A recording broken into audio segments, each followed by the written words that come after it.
Welcome back to our Bible story series. Today, we continue in the book of Genesis, chapters 19 through 21. These chapters carry deep lessons about God's judgment, His protection, and His faithfulness to keep every promise. Long ago, in the days of Abraham, the cities of Sodom and Gomorrah had become so corrupt that God could no longer allow their evil to continue. Two angels arrived in Sodom and were welcomed by Lot, Abraham's nephew. But the people of the city were so wicked that they sought to harm these visitors. The angels warned Lot to gather his family and flee because destruction was near. As they ran, they were told not to look back. Yet Lot's wife, filled with longing for the life she was leaving, turned to look, and in that moment she became a pillar of salt. Fire and sulfur fell from heaven, destroying the cities completely. Only Lot and his two daughters survived, and this sobering story reminds us that holding on to sin and the past can cost us everything. Afterward, the focus shifts back to Abraham. He traveled with his wife Sarah to the land of Gerar. Out of fear for his life, Abraham told people that Sarah was his sister.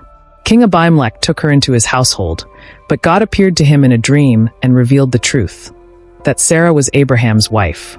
The king, trembling at the warning, quickly returned Sarah and gave Abraham many gifts, even granting him land to live on.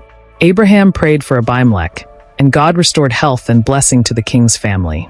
In this way, God showed once again that his covenant promises would never be broken, and that he would always protect the family through whom his plan would be fulfilled. Then came the moment Abraham and Sarah had waited for all their lives. Though Abraham was 100 years old, Sarah gave birth to a son. They named him Isaac, which means laughter, for he brought joy and amazement to their home. Yet tension soon arose. Sarah saw Ishmael, the son of Hagar the servant woman, mocking young Isaac. Fearing for her child's future, Sarah urged Abraham to send Hagar and Ishmael away. This deeply troubled Abraham, but God spoke to him and assured him that his covenant would remain with Isaac. Even so, God promised that Ishmael would not be forgotten and would also become the father of a great nation.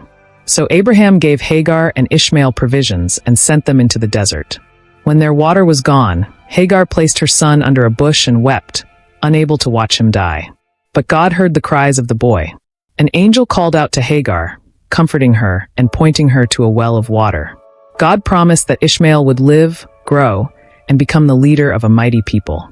Toward the end of this story, Abraham and King Abimelech made a covenant of peace at a place called Beersheba. Abraham planted a tree there and called on the name of the Lord, the eternal God. Through these chapters, we are reminded of timeless truths. Sin and pride lead to destruction, but God's promises always endure. Even in the wilderness, even in our darkest moments, He hears our cries and provides what we need. And just as Abraham learned to trust God through every trial, we too can rest in the assurance that the Lord keeps His word, no matter how impossible it may seem. Thank you so much for spending this time with us.